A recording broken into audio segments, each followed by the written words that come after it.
حضرت عمر فاروق رضی اللہ تعالیٰ عنہ رات کا وقت ہے، چہرے پہ نقاب ڈال کے گلی میں گھوم رہے تھے۔ میں بھی گلی میں نکلتا ہوں، آپ بھی نکلتے ہیں، لیکن مقصود یہ ہے کہ ذرا پتہ کریں باہر کی ہوا کیسی ہے۔ مقصود یہ ہے کہ پتہ کریں کہ آج برگر کس دکان کا اچھا ہے، معلومات کریں کہ محلے کی سیاست کس رخ جا رہی ہے۔ وہ بھی نکلتے تھے، لیکن مقصود یہ نہیں تھا۔ مقصد سمجھ گئے تھے نا، وہ اس لیے نکلتے تھے کہ پتہ کروں کوئی دکھی تو نہیں، کوئی تکلیف میں تو نہیں، کوئی آزمائش میں تو نہیں۔ دیکھیں نا، کام وہی ہے، میں بھی کرتا ہوں، آپ بھی کرتے ہیں، ساری دنیا کرتی، لیکن وہ ایکم احسن عملا، کردار کس کا ستھرا ہے، ذہن کس کا اونچا ہے، ذوق کس کا بڑا ہے۔ زندگی وہ بھی بتا گئے، ہم بھی گزار رہے ہیں، لیکن وہی کمزور باتیں اور وہی روایتی گفتگو اور وہی لب و لہجہ اور وہی دنیا داری کے مخصوص سی ہماری گفتگو، فلاں کیا کر رہا ہے، کہاں پہنچ گیا۔ اگر پیسے کسی نے نہیں کمائے تو کہاں نکھٹو ہے تب نہیں کمائے، اور اگر زیادہ کما لیا تو کہنے لگے ایک نمبر طریقے سے تو نہیں کمائے جا سکتے، یہ کوئی غلط رستہ اختیار گفتگو ہے بس، نشستن گفتن برخاستن۔ تو اعلیٰ کام، اعلیٰ کردار ان لوگوں، حضرت عمر گزر رہے تھے تو غلام ساتھ تھا۔ ایک شخص کو دیکھا کہ مدینے کے باہر خیمہ لگایا ہوا ہے، بھئی خیریت ہے، یہاں خیمہ کو لگایا؟ کہنے لگا امیر المومنین سے ملنے آیا ہوں، رات ہو گئی تھی تو سوچا یہیں قیام کر لیتا ہوں، صبح ان سے ملوں گا۔ تو فرمایا اندر کسی کے درد سے کراہنے کی آواز آتی ہے۔ کہنے لگا میری بیوی ہے اور بچے کی ولادت کا وقت آ گیا، تکلیف میں۔ حضرت عمر دوڑے گھر گئے، اپنی اہلیہ سے کہنے لگے نیکی کمانے کا ارادہ ہے؟ اس نے کہا ہے۔ مقصد سمجھ گئے تھے نا وہ لوگ، بالکل ہے۔ فرمایا جو ضرورت کی چیزیں ولادت کے وقت ہوتی ہیں لے لیں، کچھ گھی لے لیا، کچھ چنے لے لیے، کچھ ضرورت کی چیزیں لے لی، خاتون کو ساتھ لیا۔ یہ خاتون اول کی بات کر رہا ہوں، میں خاتون اول کی بات کر رہا ہوں۔ حضرت فاروق اعظم رضی اللہ تعالیٰ عنہ امیر المومنین ہیں۔ حضرت عمر نے اپنی اہلیہ کو ساتھ لیا، جہاں وہ شخص تھا وہاں آئے، اہلیہ نے حضرت عمر کے ذمہ کام لگایا، آگ جلا لیں، یہ تیل لے لیں، فلاں فلاں چیز گھی میں ڈال لیں، بنانی شروع کر دیں۔ فاروق اعظم نے ہاتھ کے اندر پکڑا ہوا برتن، چمچہ، ڈوئی بھی آخ لی دے، پنجابی ہے نا ہم، تو وہ کام کر رہے ہیں، چلا رہے ہیں، آگ جلا رہے ہیں، خاتون اندر ڈیوٹی کر رہی۔ تو وہ شخص جو تھا نا جس کی بیوی تھی، وہ کہتا ہے میں 2-3 دفعہ کا غلام ادھر آ، فلانی چیز بتا۔ میرے ذہن میں یہ تھا کہ امیر المومنین نے کو بندہ کھڑا کیا، آنے جانے والے مسافروں کا خیال کرے۔ میرے ذہن 2-4 دفعہ میں نے اپنے لفظوں میں بات بھی کہہ دی، لیکن جب اندر میرے بچے کی ولادت ہوئی تو اندر سے میری بیوی بولی اور حضرت عمر کی اہلیہ بولی، اور بول کے کہنے لگی امیر المومنین مبارک ہو، آپ کے دوست کو رب نے بیٹا دیا ہے۔ وہ شخص کہتا ہے میں باہر کھڑا تھا، وجود تڑپ گیا، آنکھیں برس پڑی، کبھی نہیں رویا تھا پر کیفیت عجیب بن گئی۔ کوئی تقریر نہیں سنائی، کوئی اعلیٰ شعر نہیں انہوں نے پڑھا، میں نے جوں لے کر ان کے سر سے پاؤں تک دیکھا۔ میں نے کہا یہ وہی شخص ہے جس کا نام لے تو کیسر و کسرا کانپ جاتے ہیں، یہ وہی شخص ہے۔ میں نے جمعے میں کہا تھا کہ روب کپڑوں کا نہیں ہوتا، روب تو دیانتداری کا ہوتا ہے۔ ہاں، بڑا مال کما کے لوگوں نے بنائی ہوتی ہے کار کوٹھی، تو بندے کھڑے ہو کے کہہ دیتے ہیں 2 نمبر طریقے سے آیا ہے۔ اور 13ویں-14ویں گریڈ کا ملازم ہو تو اس کے سامنے بہت بڑا افسر ڈر رہا ہوتا ہے، یار بندہ دیانتدار ہے، یہ رشوت نہیں لیتا، سفارش نہیں مانتا، یہ میرٹ پہ کام کرتا ہے۔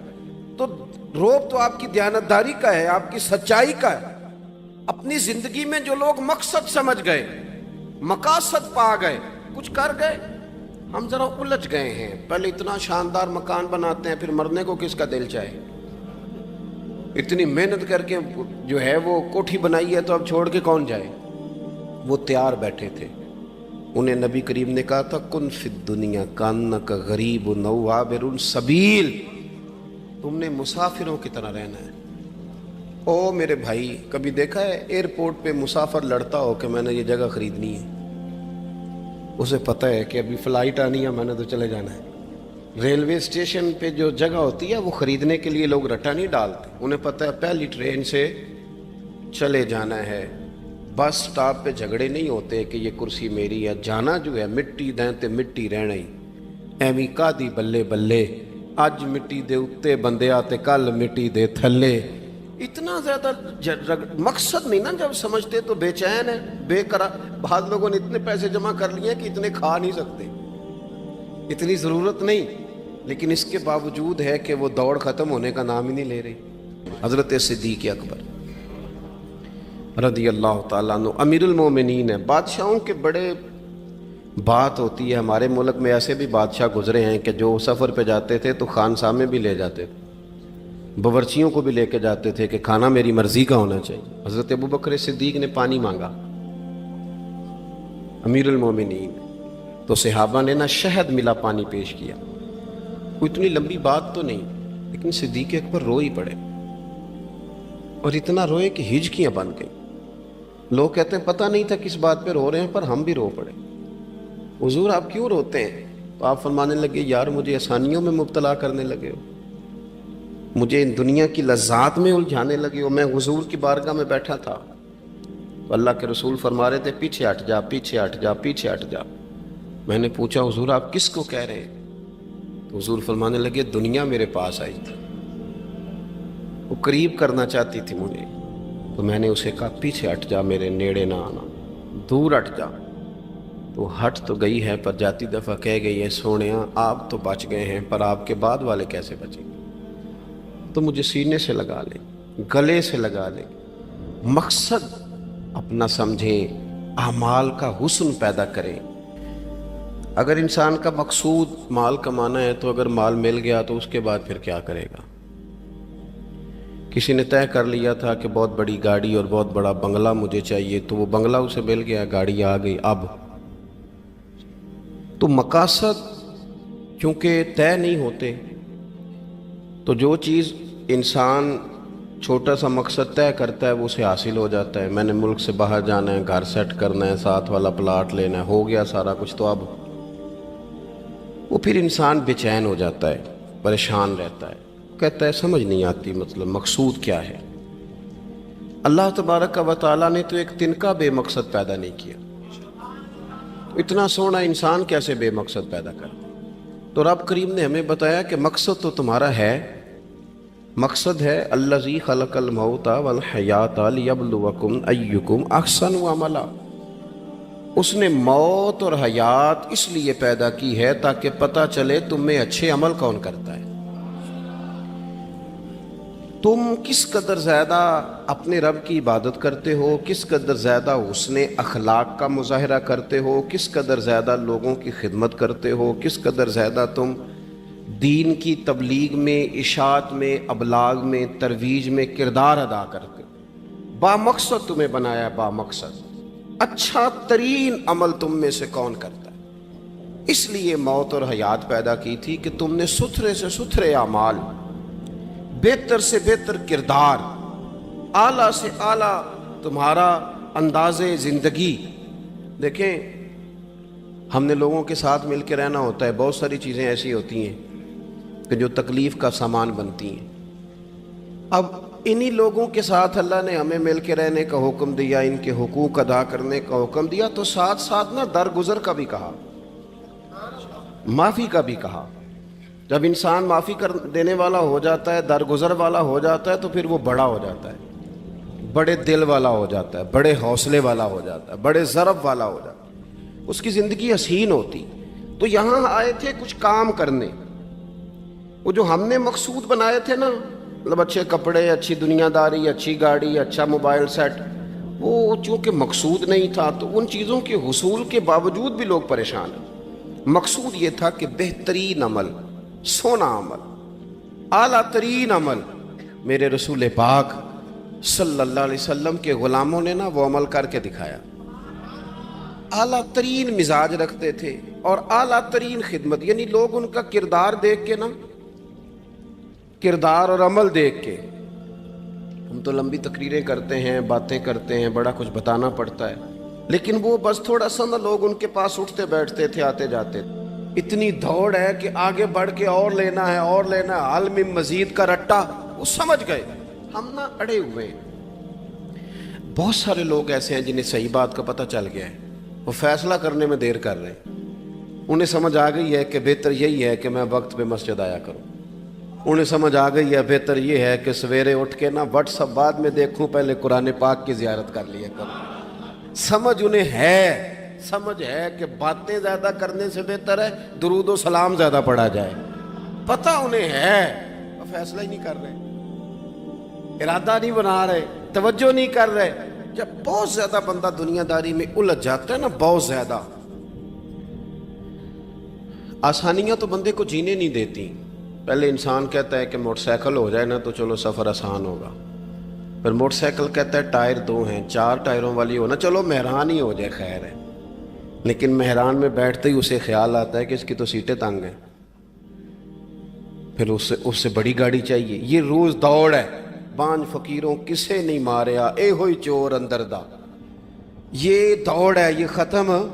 حضرت ابوبکر صدیق رضی اللہ تعالیٰ عنہ امیر تھے، ہمیں تو نا جی ایک سے ایک کھانا، اور آج یہ نہیں کھانا، آج میری مرضی کا کھانا، یہ میری مرضی کا، یہ میرے بچے کی مرضی کا، یہ فلانے کی مرضی کا، وہ خواہشات کا انبار۔ اور نفس بچے کی طرح ہوتا ہے، خواہش پوری کرو تو فوراً ہی دوسری بھی بتا دیتا ہے، دوسری پوری کرو تو تیسری کی بھی خبر دے دیتا ہے۔ ہم نا چونکہ الجھ جاتے ہیں، پھر وہ الجھاؤ ہمیں باہر نہیں نکلنے دیتا۔ اگر تھوڑا تھوڑا کر کے، میرا مطلب یہ ہے کہ زندہ رہنے کے لیے روٹی کھانی ہے نا، مثلا روٹی کا لطف کتنی دیر ہوتا ہے، جتنی دیر منہ میں چباتے ہیں، اس کے بعد ختم۔ تو کپڑا تو پہننا تھا بدن چھپانے کے لیے، اس میں وہ کدھر سے آ گئیں ساری کہانیاں جو آج بن گئیں۔ اور اتنے میں نے عجیب و غریب نظام دیکھا ہے کہ نوجوان ہے، اچھا بھلا سیاںا آدمی، کپڑے اس نے تازے سلوائے ہیں، اور 99 لوگوں نے کہا ہے صحیح لگ رہا ہے، تو صرف ایک نے کہا ہے نہیں ٹھیک لگ رہا، وہ پریشان ہو جاتا ہے، کہتا ہے اس کا کچھ کروں۔ کیوں؟ اس لیے کہ یہی سارا مقصود سمجھ لیا ہے، کپڑے پہننا، اسی میں الجھ جانا۔ میں اکثر دوستوں سے کہتا ہوں، میں خود کسی دوسرے کی بات نہیں کرتا، بہت زیادہ عمر نہیں میری، میں خود جایا کرتا تھا، شادی کوئی آ گئی تو 2-3 دن پہلے ابا جی کہتے تھے پرانے جوتے کچھ گنڈوا لا، کچھ پالش کرا لا، توڑے میں ڈال کے جانا موچی کے پاس، اس نے کچھ سیٹ کر دینے۔ اب کہاں رہ گیا جی یہ کام، چھٹی نہیں ہو گئی، اب کون سا ایسا سلسلہ ہے؟ وہ جو کہیں سے کپڑا تھوڑا پھٹ جاتا تھا نا، تو اماں اس کو اس طرح پیوند کراتی تھی کہ ڈیزائن بھی بن جاتا تھا اور کام بھی چل جاتا۔ کدھر گیا وہ دور؟ لیکن تکلیف دیکھ لیں آج پہلے سے زیادہ ہے، لڑائی پہلے سے زیادہ ہے، آزمائش پہلے سے زیادہ ہے۔ کیوں؟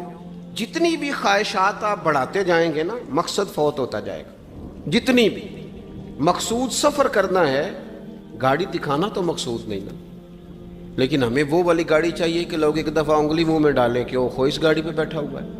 ہم مقصد سے پیچھے ہٹیں گے جب پھر تکلیف میں آئیں گے، پھر آزمائش۔ زندگی میں ہم نے جو چیزیں مینج کی ہیں وہ ساری دوسروں کے لیے، ہمارے لیے کوئی شے بھی نہیں۔ ولیمے پہ گئے تاکہ برادری راضی ہو جائے، تعزیت کے لیے گئے تاکہ محلہ راضی ہو جائے، فلانا کام کیا تاکہ لوگ جو ہیں وہ میرے حق میں ہو جائیں۔ ساری زندگی دوسروں کے لیے جی کے گزار دی، اور آپ نے 99 نیکیاں کی، ایک خامی آئی تو لوگ تو وہ تھے جو پھر بگڑ گئے۔ بہتر نہیں بندہ رب کو ہی راضی کرے؟ واللہ ورسولہ احق ان یرضوا، اللہ اور اس کے رسول کا زیادہ حق ہے کہ انہیں راضی کیا جائے، ان کا زیادہ حق۔ اپنی زندگی میں معاملات کو ترتیب دیں، ایک مخصوص ذہن بنائیں، اتنا سویرے قرآن شریف پڑھنا ہے، اتنا درود پاک، اور یہ راز ہو ہمارا اور ہمارے رب کا، یہ راز ہو، اتنی دیر مصلی پہ بیٹھنا ہے۔ میرے ایک دوست ہیں ڈاکٹر صاحب، میں بیٹھا تھا تو وہ ایک شخص کو کہہ رہے تھے تیرے دل میں کچھ باتیں ہیں، نکال دے تاکہ تیری ٹینشن ریلیز ہو جائے، تیری صحت ٹھیک ہو جائے گی۔ تو بندہ کہہ رہا تھا اچھا ٹھیک ہے ڈاکٹر صاحب۔ تو میں نے کہا کہ اگر آپ اجازت دیں تو ایک بات میں بھی کر لوں؟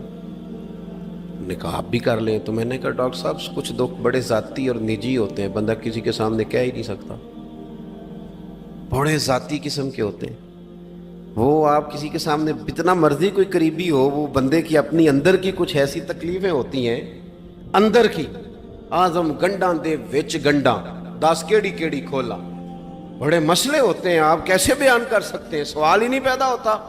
تو کہنے لگا پیر صاحب حال تو ہوگا نا؟ میں نے کہا بالکل ہے، ہمیں ہمارے دین نے دعا سکھائی ہے، جو کسی سے نہیں کہہ سکتے وہ اپنے رب سے کہہ دو، اللہ کے حضور عرض کر دو، کشکول طلب دراز کر کے کہہ دو مالک یہاں پریشان ہوں، وہ بڑا کریم ہے، عطا بھی کرے گا اور پردہ پوشی بھی فرمائے گا۔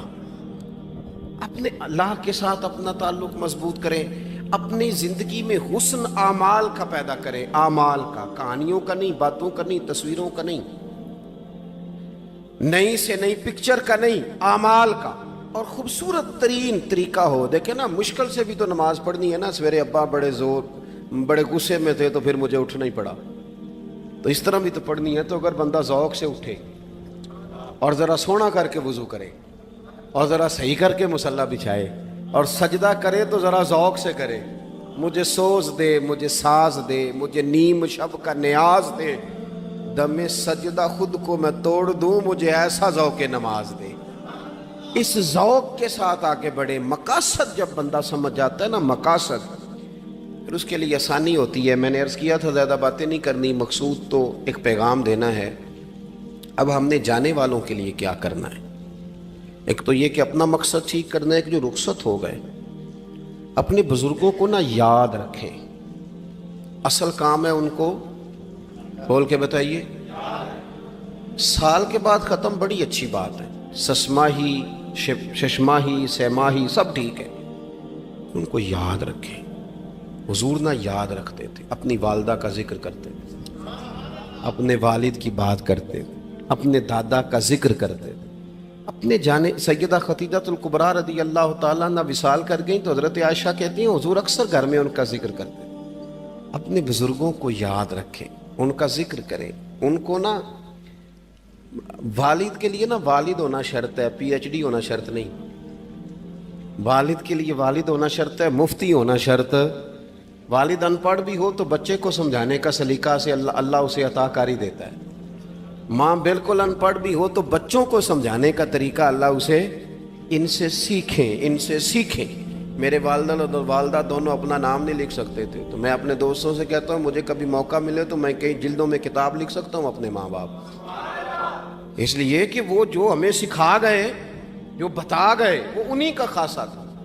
تو اپنے ایک تو جانے والوں کو یاد رکھیں، دوسرا ان کے لیے دعا کریں تو درد سے کریں، سونی کر کے کریں، صحیح کر کے کریں، اکیلے بیٹھ کے کریں۔ دعا کا سب سے زیادہ تعلق آپ کے دل کی آواز کے ساتھ ہوتا ہے، اور جس طرز میں حضور نے ہمیں حدیث سکھائی ہے نا، اس رنگ میں کبھی آپ حدیث کو سیکھیں، سمجھیں نا۔ حضور فرماتے ہیں جس طرح دریا میں ڈوبنے والا سہارا تلاش کرتا، دریا میں اسے کتنی کو جلدی ہوتی ہے، غوطے لگ رہے ہوتے ہیں، وہ اس طرح کا نہیں ہوتا کہ میں عصر کی نماز کے بعد پھر آؤں گا تجھے نکالنے، اس طرح تو نہیں نہ ہوتا۔ دریا میں ڈوبنے والا جس طرح کشتی سہارا تلاش کرتا ہے، حضور فرماتے ہیں اس طرح قبر میں جانے والا دعاؤں کا انتظار کرتا ہے۔ آپ نے دیر کر دی دعا مانگنے میں، ختم دلانے میں دیر کر دی، کت صبح و شام ہمہ وقت دعا۔ ابھی آپ آیتیں سن رہے تھے سورہ ابراہیم کی، اللہ نے نماز میں رکھ دی، ربنا اغفر لی وَلِوَالِدَيَّ وَلِلْمُؤْمِنِينَ يَوْمَ يَقُومُ الْحِسَابُ۔ ایک تو انہیں یاد رکھیں، خوب دعا کریں، اور دوسرا کوشش کریں کہ وہ جو نیکیاں کرتے تھے وہ نیکیاں بھی جاری رہیں، جن لوگوں سے ان کا اچھا تعلق تھا وہ تعلق بھی قائم رہے۔ یہ بھی کوشش کریں کہ ان کے لیے صدقات و خیرات کریں، اور قیمتی صدقہ دیں۔ قیمتی، میں بات ختم کرنے لگا ہوں، بس قیمتی صدقہ دیں، قیمتی۔ 15 تولے سونا گھر میں پڑا ہوتا ہے، قیمتی ہوتا ہے نا۔ کبھی کسی نے چوک میں بتایا کہ آج 15 تولے سونا میرے گھر میں پڑا ہے؟ بولو نا، لگتا ہے تو 10 چھڑنا ہے۔ اگر گھر میں 50 لاکھ روپے کیش پڑا ہو تو چوک میں گلی میں آ کے آپ بات کریں کہ گھر میں پیسے پڑے ہیں، کیوں؟ کہ وہ قیمتی ہیں، کوئی لے نہ لے۔ تو یہ جو 5000 مسجد دیکھ کے سارے محلے کو بتاتے ہو یہ بھی صدقہ تھا، یہ بڑا قیمتی چیز تھی، یہ بتانے والا نہیں تھا، یہ تو نیکی تو قیمتی تھی۔ قیمتی چیز جو ہوتی ہے وہ تو چھپائی جاتی ہے کہ بتائی جاتی ہے۔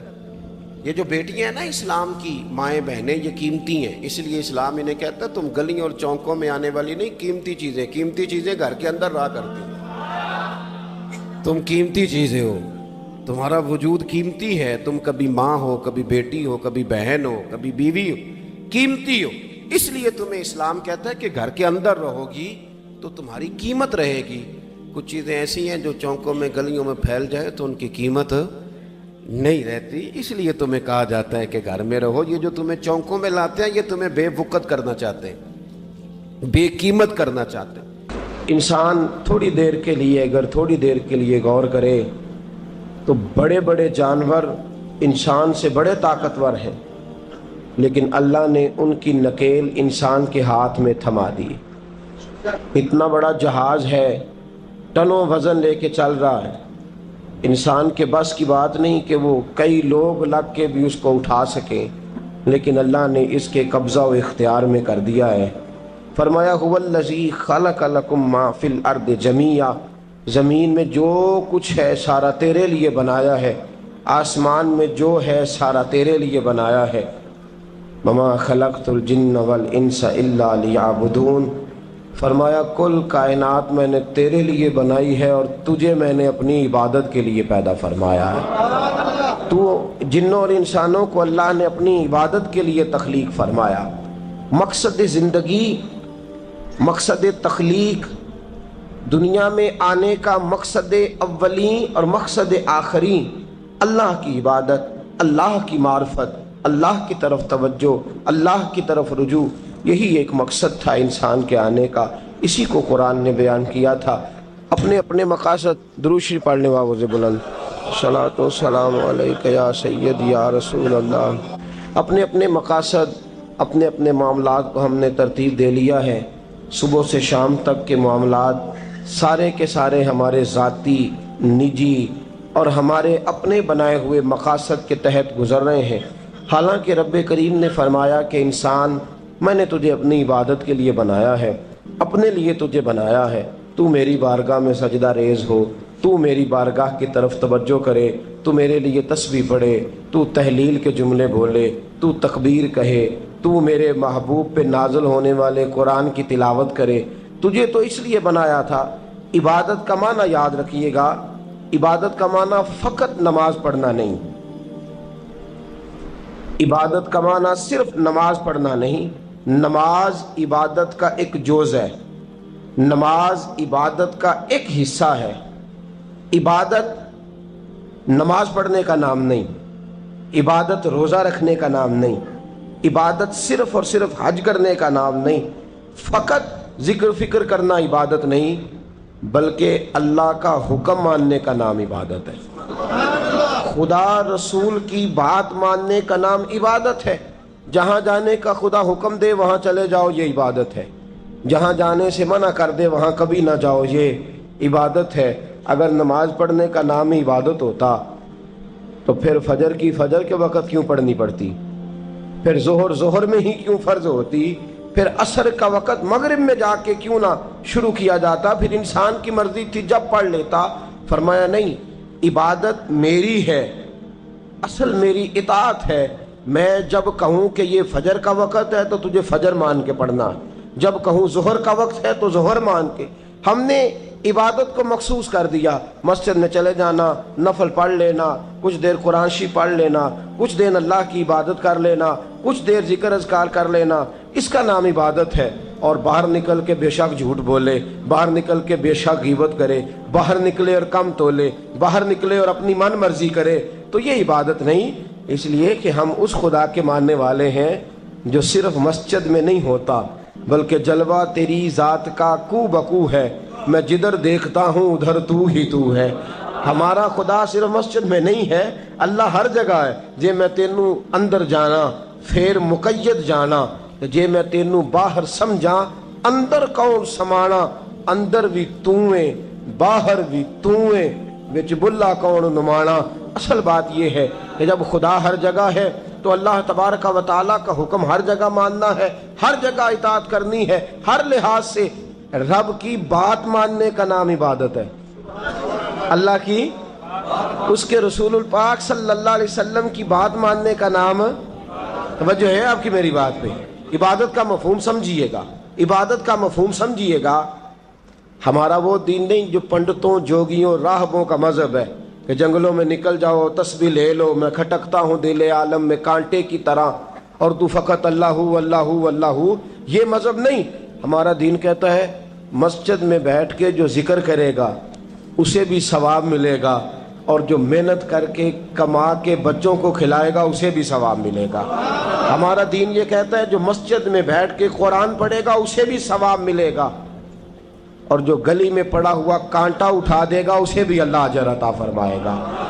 اللہ کا حکم ماننا، اللہ کا حکم ماننے کا نام عبادت۔ محمود غزنوی کے پاس ہیرا ہے، محمود غزنوی کے بڑے غلام تھے تو ایک بڑا پیارا تھا اسے، آپ جانتے ہیں اس کا نام کیا تھا؟ ایاز محمود غزنوی کو بڑا تو حسد شروع ہو جاتا ہے ہر جگہ، الا ماشاءاللہ لوگ کہنے لگے بادشاہ ہر وقت اسی کو پیار کرتا رہتا ہے، ہر وقت اسی کی طرف توجہ کرتا رہتا ہے۔ بادشاہ نے ایک دن آزمانا چاہا، اتنا ہیرا تھا، موٹا ہیرا بادشاہ کے پاس۔ بادشاہ نے ایک وزیر صاحب کو بلایا، کہا یہ اینٹ پکڑو، ہیرے پہ مارو، اسے توڑ دو۔ کہنے لگا بادشاہ بات تیری ٹھیک ہے پر بڑا قیمتی ہیرا ہے، کیوں تڑوا رہے ہیں آپ؟ مال خزانہ میں رکھ دیں، کام آئے گا، کسی نہ کسی جگہ پہ استعمال ہو جائے گا، آپ کیوں اس کو تڑوانے کی ضد کر رہے ہیں؟ بادشاہ سلامت نے کہا اچھا تم نے ٹھیک مشورہ دیا، میں ہی جذبات میں آ گیا تھا۔ ایک دوسرے آدمی کو بلایا، اس کو کہا یہ ہیرا توڑنا ہے۔ اس نے کہا بادشاہ مجھے لگتا ہے پوری دنیا میں اتنا موٹا ہیرا تیرے پاس ہے، کسی اور کے پاس نہیں ہوگا، یہ توڑنے کی چیز نہیں تجوری میں سنبھالنے کی چیز ہے، اسے سنبھال کے رکھ۔ تیسرے کو بلایا، چوتھے کو بلایا، جس کو بھی بلاتا رہا وہ بادشاہ کو سمجھاتا رہا، جس کو بلایا بادشاہ کو سمجھایا۔ ایاز کی باری آئی، کہا ایاز ادھر آ، توجہ ہے آپ کی؟ ایاز ادھر آ، یہ ہیرا تو توڑ دے۔ اس نے اینٹ پکڑی، زور سے ماری، ہیرا توڑ دیا۔ بادشاہ کہنے لگا بڑا بیوقوف ہے بھئی تو، یہ سارے میرے خیر خواہ تھے، مجھے سمجھاتے رہے اور تو نے خیال ہی نہیں کیا، میں بیوقوف تھا تو بھی ساتھ ہو گیا، توڑ ہی دیا۔ کہنے لگا بادشاہ غلطی ہو گئی، مجھ سے غلطی ہو گئی، مجھے نہیں توڑنا چاہیے۔ اس نے کہا اچھا چل چھوڑ، ایک بات بتا، تیرے سامنے جو سب مجھے مشورے دے رہے تھے تو نے کیوں نہیں دیا؟ میں نے تجھے کہا توڑ دے، کیا لفظ ایاز نے کہے، کمال کر دی۔ کہنے لگا بادشاہ میرے دل میں خیال آیا ہیرا ٹوٹتا ہے تو ٹوٹ جائے، میرے بادشاہ کا حکم نہیں ٹوٹنا چاہیے، یہ ٹوٹتا ہے تو ٹوٹ جائے، یہ کرچی کرچی ہوتا ہے تو ہو جائے، خزانہ خالی ہوتا ہے تو ہو جائے، لیکن میرے مالک کا حکم نہیں ٹوٹنا چاہیے۔ بادشاہ میں ہر چیز توڑ دوں گا پر میں تیرا حکم نہیں توڑ سکتا۔ بس دوستو یہی عبادت ہے، بلا مثال و بلا تشبیہ بات سمجھیے گا۔ جس نے خدا کا حکم توڑ دیا اس نے عبادت نہیں کی، اور جس نے خدا کا حکم اچھا آؤ نماز کے لیے، دکان کا وقت ہے، گاہک بھی زیادہ آ گئے ہیں، رش پڑ گیا ہے، اب تھوڑا وقت مشکل ہو جائے گا، ذرا تھوڑی دیر میں پڑھ لوں گا۔ ہیرا ٹوٹتا ہے تو ٹوٹ جائے، گاہک آنے کا سلسلہ ٹوٹتا ہے تو ٹوٹ جائے، روزی آنے کا سلسلہ ٹوٹتا ہے تو ٹوٹ جائے، مسلمانوں خدا کا حکم نہیں ٹوٹنا چاہیے، رسول اللہ کا فرمان نہیں ٹوٹنا چاہیے۔ میرے رسول پاک صلی اللہ تعالی علیہ وسلم کا اقبال نے کیا کہا؟ کہنے لگا اے طائر لاہوتی، اس رزق سے موت اچھی جس رزق سے آتی ہو پرواز میں کوتاہی۔ کہا خدا کا حکم نہ توڑ بیٹھنا، اور عبادت بھی جس کو اللہ کہہ دے وہ عبادت ہے۔ ایک بندہ زوال کے وقت نماز پڑھنے کھڑا ہو جائے تو ہو جائے گی، کیوں؟ نماز نہیں پڑھ رہا؟ اچھا میں آپ کو روایت سناتا ہوں، شیر خدا مولا کائنات حضرت علی المرتضی رضی اللہ تعالیٰ عنہ فرماتے رسول پاک صلی اللہ علیہ وسلم نے ہمیں منع فرمایا جب عید الفطر کا دن ہو یا عید الاضحیٰ کا دن ہو تو تم نے کیا کرنا ہے؟ فجر کی نماز پڑھنی ہے، اس کے بعد اشراق چاشت نہیں پڑھنی، فجر سے لے کر عید کی نماز تک درمیان میں کوئی نماز نہ پڑھنا۔ جب عید کی نماز ہو چکے پھر تمہیں اجازت ہے جتنے مرضی نفل پڑھو، لیکن فجر سے لے کر عید تک تم کوئی اور نماز نفل درمیان میں نہ پڑھنا۔ حضرت علی المرتضی شیر خدا کا زمانہ ہے، عید کا اعلان ہو گیا، عیدگاہ میں لوگ کٹھے ہو رہے ہیں، ایک شخص دوڑا آیا، اس نے آ کے نماز کی نیت باندھ لی۔ توجہ ہے آپ کی؟ میں نے کہا عبادت ہے خدا کا حکم ماننے کا نام۔ حضرت علی رضی اللہ تعالیٰ عنہ نے نماز کے بعد اس شخص کو بلایا، فرمایا ادھر آ، تجھے نہیں پتا کہ جب تک عید کی نماز نہیں ہوتی کوئی اور نفل نہیں پڑھیں گے؟ کہنے لگا جی میں نے نماز ہی پڑھی ہے، کوئی جرم کیا ہے؟ نماز پڑھی ہے نا میں نے، سجدہ کیا ہے، کچھ جرم ہے؟ حضرت علی نے تلوار نکال لی، فرمایا جو مصطفیٰ کی سنت توڑ کے نفل بھی پڑھے گا میں اس کا بھی سر قلم کر دوں گا، جو رسول پاک کے حکم کے خلاف عبادت بھی کرے گا اس کو بھی قتل کر دیا جائے گا، توبہ کر۔ یاد رکھیے گا عبادت خدا رسول کی بات ماننے کا نام ہے۔ آپ سویرے 8 بجے اٹھ کے کھڑے ہو جائیں کہ میں نے تو فجر پڑھنی ہے، فجر کا وقت 8 بجے نہیں ہوتا، وہ گزر گئی 4 بجے، 4:15 بجے ہو چکا۔ ایک شخص شام 7 بجے کھڑا ہو جائے کہے جی میں تو ظہر کی نماز 7 بجے پڑھا کروں گا، یہ کیسے ممکن ہے؟ اس کا وقت تو 2 بجے کے راؤنڈ اباؤٹ ہے، تجھے اسی وقت ادا کرنی۔ یاد رکھیے گا عزیز ساتھیو، عبادت اللہ کا حکم ماننے کا نام ہے، لیکن عبادت کی بہت بڑی جو ایک رکن ہے، عبادت کا بہت بڑا جو ایک جز ہے وہ نماز پڑھنا ہے، بہت بڑا جز۔ حضرت محمد بن ابی بکر حضرت صدیق اکبر کے صاحبزادے رضی اللہ تعالیٰ عنہ کیا فرماتے ہیں؟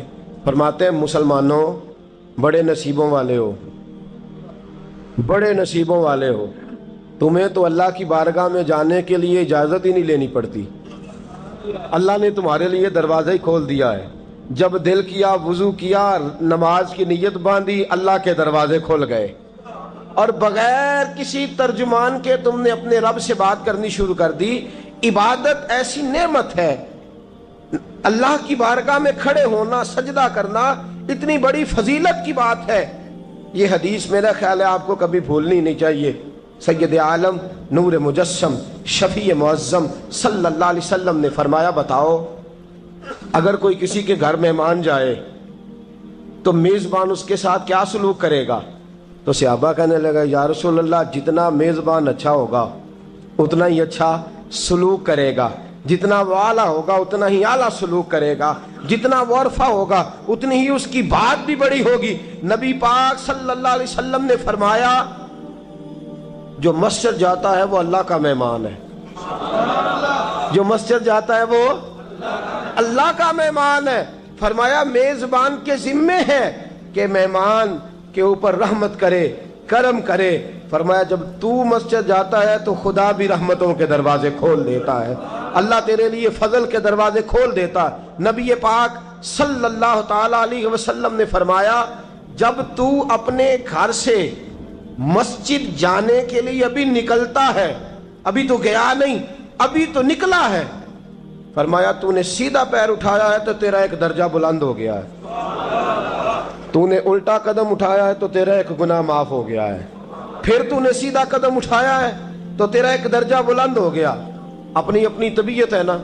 حضور نے حدیث سنائی، حضرت سیدنا اسید بن حضیر رضی اللہ تعالیٰ عنہ دیہاتی آدمی تھے، مسجد نبوی سے دور گھر تھا، مسجد آنے جانے کے لیے گدھا رکھا ہوا تھا، گدھے پہ بیٹھ کے مسجد آتے تھے، نماز پڑھ کے اسی پہ بیٹھ کے لوٹ جاتے تھے۔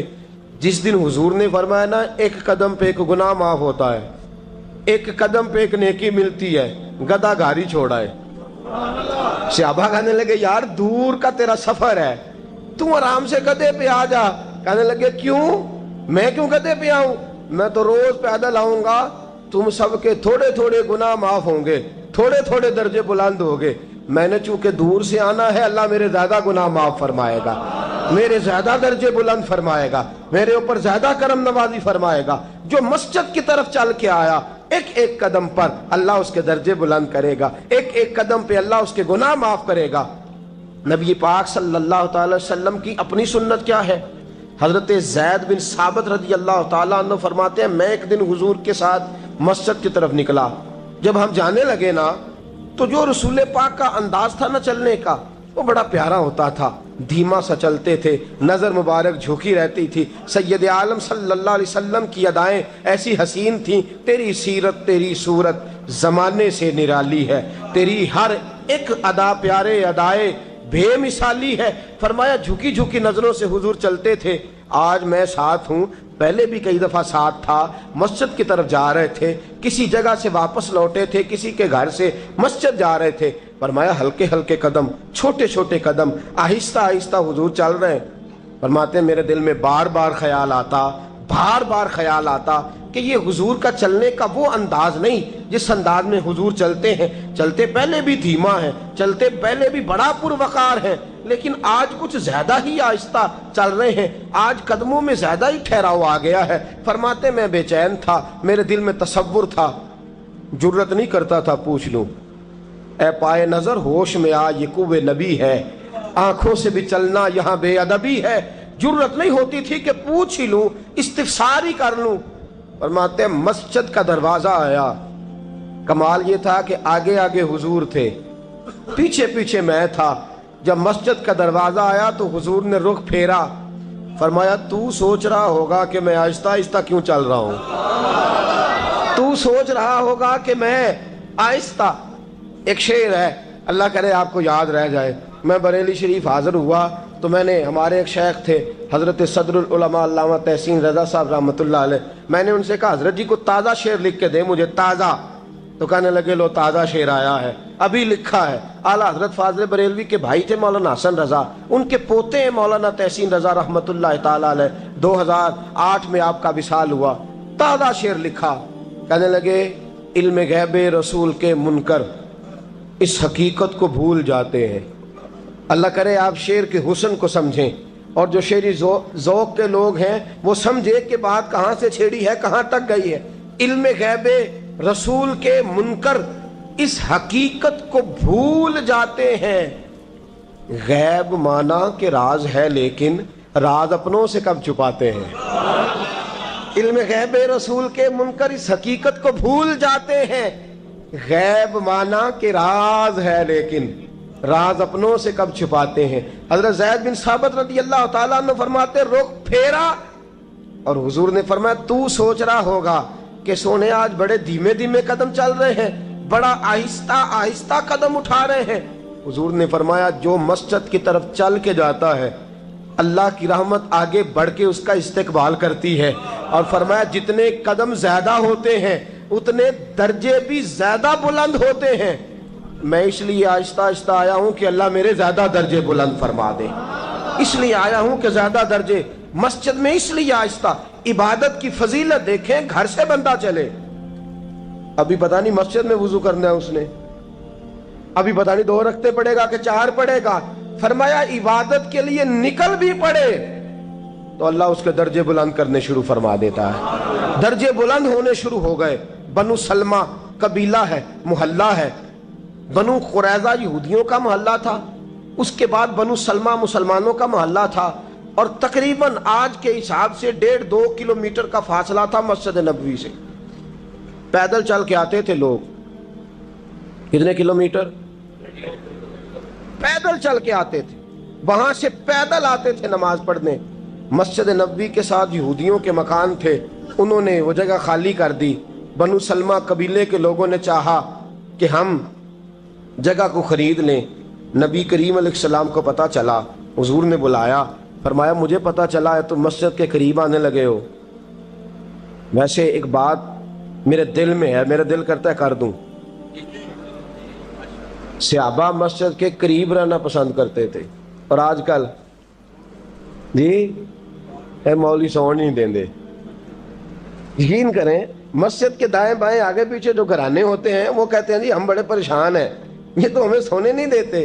صحابہ قریب رہنا. آپ دیکھیں نا، نبی کریم علیہ السلام کا گھر دروازہ مسجد میں کھلتا ہے، حضرت صدیق اکبر کا گھر دروازہ مسجد میں کھلتا ہے، سیدہ فاطمہ جناب علی کا آستانہ دروازہ مسجد میں کھلتا ہے. صحابہ مسجد کے قریب رہنا پسند کرتے تھے. بنو سلمہ قبیلے کے لوگوں نے چاہا ہم بھی قریب آ جائیں. حضور نے بلایا، فرمایا مجھے پتہ چلا ہے تم مسجد کے قریب آنا چاہتے ہو. یا رسول اللہ دور سے چل کے آنا پڑتا ہے، ارادہ ہے قریب آ جائیں. حضور نے فرمایا دور ہی رہو، تم اس طرح کرو دور ہی رہو. کہا یا رسول اللہ کیا مطلب؟ فرمایا فرشتے جب بھی نیکیاں لکھتے ہیں عبادت کی، ابھی تک تمہارا پہلا نمبر ہے، ابھی تک تمہارا پہلا نمبر ہے. یا رسول اللہ کیا مطلب؟ فرمایا اس لیے کہ تم دور سے چل کے آتے ہو تو اللہ تمہیں زیادہ اجر عطا فرماتا ہے. آخر دعوانا ان الحمدللہ رب العالمین.